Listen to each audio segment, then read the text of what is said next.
NMS paper कसा सोडवायचा, NMS मध्ये क्वालिफाय कसं व्हायचं आणि चांगले मार्क्स कसे घ्यायचे हे तुम्हाला जाणून घ्यायचं आहे।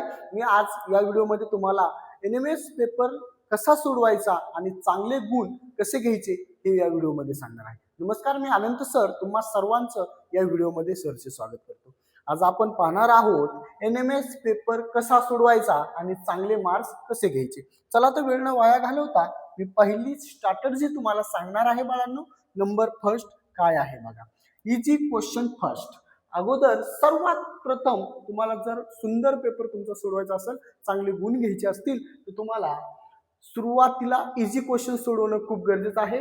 बघा, सुरुवातीला सोपे प्रश्न सोडवा, त्यामुळे कॉन्फिडन्स चांगला वाढतो। बघा, बरेच मुलं हार्ड क्वेश्चन कडे जातात, हार्ड क्वेश्चन सोडवण्याच्या नादात तुमचा एकतर टाइम पण जातो आणि कॉन्फिडन्स सुद्धा लो होतो। दुसरी स्ट्रॅटेजी आहे बाळांनो, टाइम मॅनेजमेंट। बरेच मुलं टाइम मॅनेजमेंट करत नाही, त्यामुळे त्यांचा पेपर चांगला सुटत नाही आणि पेपर चांगला न सुटल्यामुळे मार्क्स सुद्धा कमी येण्याची भीती असते। काय बघा, प्रत्येक सेक्शनसाठी टाइम फिक्स करा, म्हणजे प्रत्येक सेक्शन तुम्हाला जे असेल ते जास्त वेळ एकाच प्रश्नासाठी देऊ नका। बघा, बरेच मुलं काय करतात, प्रश्न सुटत नसला त्याच्यासाठीच खूप वेळ देत बसतात। असं करू नका। जर तुम्ही असं केलं, एका प्रश्नासाठी जास्त वेळ दिला तर तुमचा वेळ तिथे खूप जाईल आणि तुम्हाला टाइम पुरणार नाही।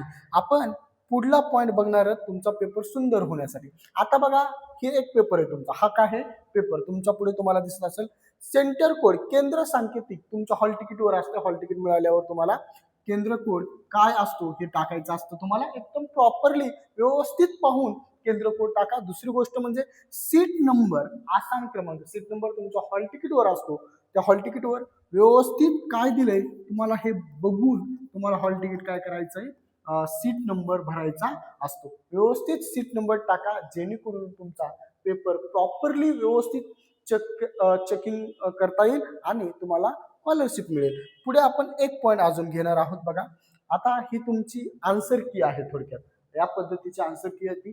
बरेच मुलं आन्सर की टाइम मॅनेजमेंट न केल्यामुळे पेपर टाइम मॅनेजमेंट नाही केला की पेपर नीट सुटत नाही। वेळ कमी असला की बरेच मुलं काय करतात, की असं सर्कल ड्रॉ करतात, कसं व्हावं काय असं फास्ट। असं केल्यामुळे काय होणार, तुमचे तिथं मार्क्स कॅन्सल होणार।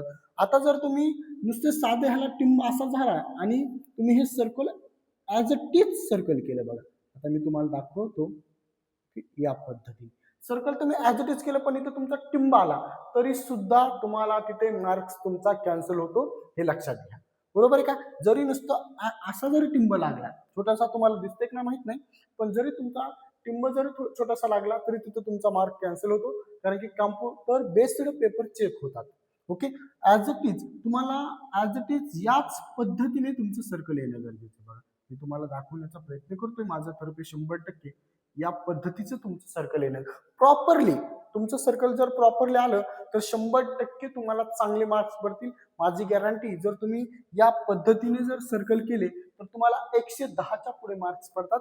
आणि जर तुमचा बेस्ट पैकी अभ्यास झाला असेल आणि तुम्ही सर्कल जर नीट हे केला असेल, पेपर नीट सोडवला असेल, तर तुम्हाला 110च्या पुढे जाण्यापासून कोणीही वाचू शकत नाही। तुम्ही कोणत्याही कॅटेगरीचा असू द्या, तुम्ही 110च्या पुढे जा, 100% स्कॉलरशिप तुमचीच आहे।